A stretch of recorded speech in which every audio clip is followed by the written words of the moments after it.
Contra todo pronóstico, he leído mi primer premio Planeta, la novela ganadora en este 2023, Las hijas de la criada, firmada por Sonsoles Onega, hijo del periodista Fernando Onega y conocido rostro de la pantalla televisiva. El libro es merecedor de un comentario que dejamos para la parte final del vídeo, pero me gustaría matizar un poco la frase inicial. Si digo que ha sido una lectura contra pronóstico, lo es tanto por la autora, de quien no conocía su faceta como novelista, como por el premio en sí, al que no tengo en especial consideración. Eso sí, investigando un poco a raíz de esta lectura, me he llevado alguna que otra sorpresa, como se verá más adelante. Hola, ¿cómo estás? Te habla Roberto Martínez y esto es Ciudad Fantasma. Estoy seguro de que todo lector aplicado reconocerá que la elección de títulos es una tarea de la máxima importancia, teniendo en cuenta que el tiempo es limitado y las posibles lecturas casi infinitas. En mi caso, estoy influenciado por el canon académico y trato de acercarme al mayor número de clásicos posible, esos nombres de los que nos hablaban los profesores de literatura y cuya fama ha resistido el pasar de los años. En cuanto a la ficción contemporánea, suelo buscar la inspiración sobre todo en las reseñas en prensa y los suplementos culturales, aparte de que, como pasa siempre, algunos libros acaban llegando no se sabe por qué, y esto no es que esté mal, ni mucho menos. La realidad, eso sí, es que los premios, quizá con la excepción del Nobel, nunca me han llamado la atención y puede que incluso tenga un prejuicio en su contra. Pensándolo bien, al Planeta en particular nunca me lo he tomado en serio y por eso me alegro ahora de haberle dado una oportunidad a la novela de Sonsoles Onega. Al menos a partir de este momento podré opinar con un mínimo de base para ello. La idea de un concurso literario me trae a la cabeza esa escena del Club de los Poetas Muertos, en la que Robin Williams sorprende a sus alumnos al pedirles que arranquen de sus libros las páginas de introducción, en las que un doctor en filosofía propone una especie de método matemático para evaluar el valor de un poema. La escritura me parece que no es una competición y no deja de ser una tarea algo perversa la de puntuar obras literarias como hacen los jueces en una reunión de gimnasia rítmica. Y sin embargo, al mismo tiempo, está bien y podemos utilizar criterios objetivos a la hora de valorar un texto, pues nos ayudarán a apreciar y entender mejor aquello que leamos. La realidad es que esta necesidad de establecer jerarquías y hacer selecciones parece estar muy arraigada en el ser humano. Y de hecho, los certámenes literarios tienen sus cosas buenas para los creadores. Antes de que el arte se convirtiera en un objeto de mercado, los artistas dependían en buena medida de los mecenas, personas acaudaladas de la alta sociedad a quienes dedicaban sus publicaciones en busca de apoyo financiero y protección. Hoy día, los premios ejercen ese papel, proporcionando a los ganadores una serie de beneficios más allá de lo meramente económico, pues les confieren un aura de prestigio y calidad, son una fuente de reconocimiento y validación, les abren puertas también en lo profesional y, por supuesto, dan a conocer su obra a un público más amplio. Además de lo anterior, se puede argumentar que los premios literarios ejercen de animadores a la lectura, pues convierten a obras y autores en elementos noticiables y de actualidad. Si tenemos en cuenta una industria editorial efervescente y tal saturación de títulos, para algunos lectores estos certámenes se convierten en una guía, en una especie de lista seleccionada de escritores a tener en cuenta y cuyos méritos quedan automáticamente certificados por haberse puesto bajo la lupa de un jurado y salir victoriosos superando a muchos otros aspirantes. Los premios literarios modernos comienzan a principios del siglo XX. Los precursores son el Premio Nobel y el Goncourt.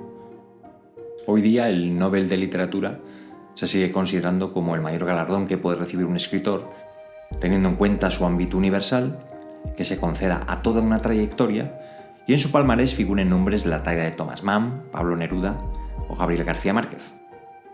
El premio Goncourt, por su parte, fue otorgado por primera vez en 1903 con la intención de apoyar a los nuevos novelistas mediante una aportación económica.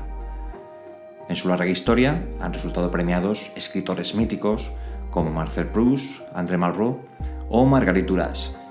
Y aunque a día de hoy el ganador reciba una cantidad simbólica, el prestigio y notoriedad que confieren hace de la obra un superventas instantáneo. Podemos decir que el premio Goncourt ha inspirado la creación de muchos otros, y en España, por ejemplo, el premio Planeta cuenta con no pocas similitudes con su pariente francés.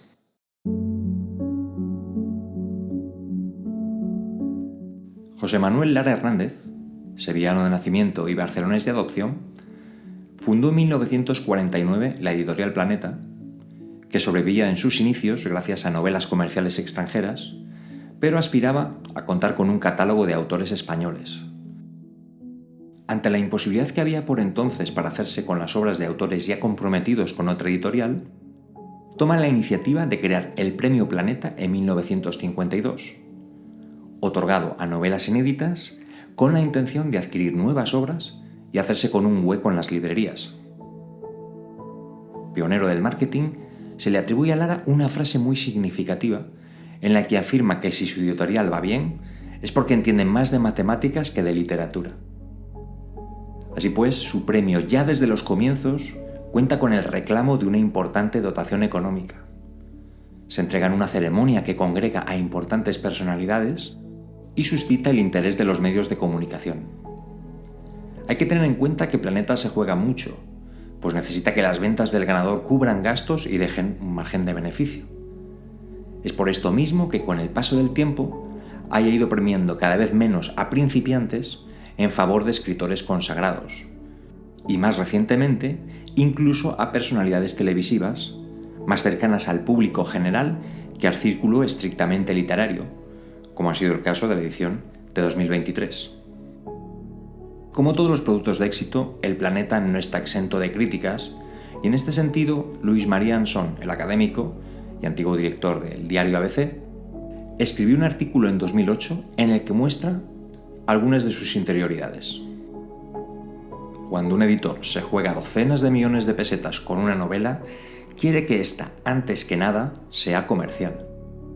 Así es que expertos de los comités de lectura leen las obras presentadas para elegir entre ellas a la media docena que se pasan al jurado, con el denominador común de su futuro éxito de venta. No solo eso, la mayoría de los miembros del jurado reciben una indicación de la novela preferida por la editorial. Como muchas veces lo que se presenta al premio es bazofia impublicable, la editorial desde hace bastantes años elige a un novelista de renombre y le propone escribir una novela para presentarse al Planeta. Es El Tapado. Con él, la editorial está segura del éxito comercial y de recuperar con creces los más de 100 millones de pesetas que acompañan al premio. En todo caso, mis primeros recuerdos del Premio Planeta, los que posiblemente me hicieran verlo con cierto desdén, se remontan a las ediciones de mediados de los 90, cuando resultaron ganadores Fernando Delgado, por entonces presentador del noticiario de Televisión Española, en 1995, y Fernando Schwartz, a quien conocía por ser también conductor de un magazine televisivo, que se lo llevó en 1996. Quiero haber pensado por entonces que estos premios estaban orientados sobre todo a lectores ocasionales, de los de un par de libros al año, y escaso criterio, lo cual reconozco que no deja de ser un prejuicio como cualquier otro, puesto que salir en la televisión durante cierto tiempo no equivale a falta de talento literario. De hecho, si repasamos la lista de ganadores, me he encontrado con autores que tengo en alta estima, como Antonio Muñoz Molina, Juan Eslava Galán o el mismo Juan Marsé, que es uno de mis favoritos. Más aún, he descubierto que ya había leído, sin ser consciente, 2 premios Planeta. Lituma en los Andes, de Mario Vargas Llosa, que por cierto me resultó decepcionante para lo que me esperaba del genial novelista peruano, y El Mundo, de Juan José Millás, del que no guardo apenas recuerdos, para decir la verdad. Más allá de la fanfarria y la propaganda, lo que es indudable es que las novelas del Premio Planeta están pensadas para agradar a un público generalista, pero no sería justo juzgarlas a todas en conjunto, o meterlas en el mismo saco, sino hacerlo de manera individualizada, más allá de los prejuicios que todos podamos tener, y esto es lo que nos lleva, entonces, por fin, a Las hijas de la criada. En esta novela, Sonsoles Onega nos transporta a la Galicia de principios del siglo XX, al pazo de una familia de comerciantes acaudalados, los Valdés, la noche en la que se produce el nacimiento de 2 niñas. En la casa, doña Inés da luz a su hija tras un parto dramático, asistida por el médico local y una partera, que logra entregar al mundo a la pequeña Catalina y salvar a su madre. Al mismo tiempo, en la humilde caseta de los guardas, la Renata, aunque totalmente desasistida, hace lo mismo con Clara. La sabiduría popular achaca el improbable suceso a la brujería, pero la explicación terrenal es que ambas niñas comparten el mismo padre, don Gustavo, cuyo momento de flaqueza con su criada no solo le provocará vergüenza y enormes remordimientos, sino que el temor a ser descubierto va a condicionar su conducta hasta casi el final de la novela. La autora, sin embargo, introduce un nuevo e importante elemento en la trama. A la mañana siguiente, la Renata, aprovechándose de la ceguera de la partera, que en esos momentos cuida de la hija de los señores, intercambia a los bebés. Aunque es un acto insensato, con ello espera que su hija crezca con las oportunidades y los privilegios propios de una familia situada en la cúspide de la sociedad. Estos son los secretos que ponen en marcha la historia y que, como es fácil de suponer, han de llevarnos hasta un clímax final cuando tendrán que ser revelados por fin a sus protagonistas. Esto ocurre en el primer capítulo y entonces a Sonsoles Onega pues ya le resta la tarea de mantener nuestro interés de un punto a otro o lo que es lo mismo, pues escribir una auténtica novela. Lo que es en términos de entretenimiento e interés, debo decir que la autora logra su objetivo, o al menos me lo parece. En mi caso, la historia de esta saga familiar que nos transporta de la Galicia rural a la Cuba poscolonial y de regreso a España, mantuvo mi deseo por seguir pasando páginas. Sentí curiosidad por observar el crecimiento de las niñas, el desarrollo de los diferentes negocios en los que se embarca la familia y los conflictos que se plantean a raíz del secreto que solo el lector y la Renata conocen en su totalidad. Y eso hasta llegar a un desenlace emocionante y que no decepciona. En general es un libro muy fácil de leer y quizá por esto creo que dejará buen sabor de boca en muchos lectores. Sin embargo, para quienes sean un poco más exigentes, Las hijas de la criada quizás no pasa de ser una novela simplemente digna. Para empezar, creo que la ambientación podría estar mucho más elaborada, pero se queda en imágenes de postal.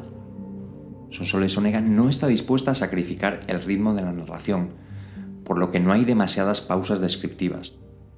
La prosa sabe a leche desnatada, quizás da el pego al paladar, pero carece de la sustancia que esperamos en un texto más ambicioso. Un recurso con el que nos encontramos a menudo, por ejemplo, son los anuncios premonitorios, que nos adelantan situaciones futuras y que llegado a un punto me empezaron a resultar molestos. Los personajes, por su parte, también tienen luces y sombras.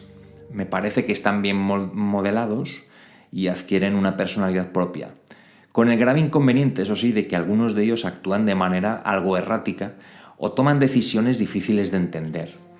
Es el caso, por ejemplo, de don Gustavo, el padre de las niñas, que decide quedarse en Cuba y permanecer lejos de su familia por sentir vergüenza o culpabilidad, cuando estamos viendo que no consigue nada con ello y, como se suele decir, al final es peor el remedio que la enfermedad.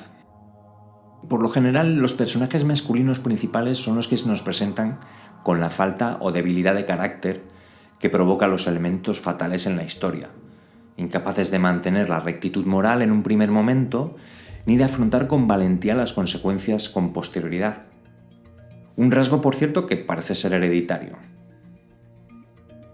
Por el contrario, los personajes femeninos son en su mayoría un compendio de virtudes, sin apenas fisuras, leales, trabajadoras, inteligentes y solidarias. Será, por ejemplo, doña Inés, abandonada a su suerte por su marido, la que se encargue de la educación de sus hijos, la organización del pazo y la gestión de los negocios a este lado del Atlántico, cosa que hará, por cierto, con acierto y audacia.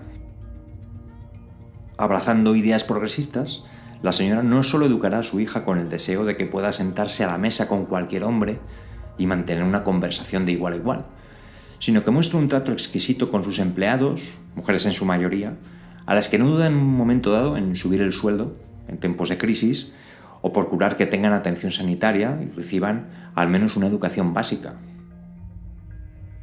Y sin embargo, al mismo tiempo, no duda en concertar un matrimonio de interés para su protegida como quien ejecuta una estrategia comercial. lo cual, bueno, quizás es un poco contradictorio. En su mayor parte nos vamos a encontrar con ideas amables y muy a favor de los vientos que corren en nuestros días, por lo que difícilmente van a provocar el rechazo directo de los lectores. Siendo esto legítimo, la novela me parece poco capaz de provocar la reflexión o remover la conciencia. Los planteamientos feministas o sociales se quedan un poco en la superficie y al final ninguno de los personajes se decide a dar un paso realmente transgresor. Y lo que es peor, terminamos la novela con la sensación de que más allá de la peripecia, la autora no tenía mucho más que decir. De hecho, mi impresión inicial es que Sonsoles Onega pretendía explorar en qué grado la condición genética y los recursos económicos influyen en la crianza y desarrollo de un niño. Pero finalmente, la autora no parece estar dispuesta a aventurar una respuesta contundente y en todo caso da la impresión de que se inclina en una dirección inesperada y yo diría que hasta sorprendente.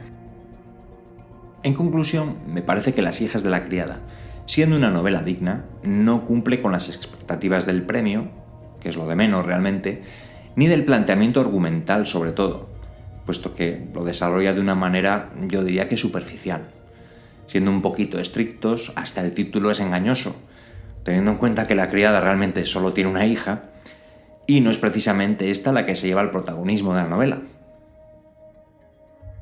Si nos atenemos a las cifras de ventas, es posible que tanto editor como escritora se sientan satisfechos y hayan visto superadas incluso sus expectativas, aunque por mi parte desearía que suban el listón en futuras entregas.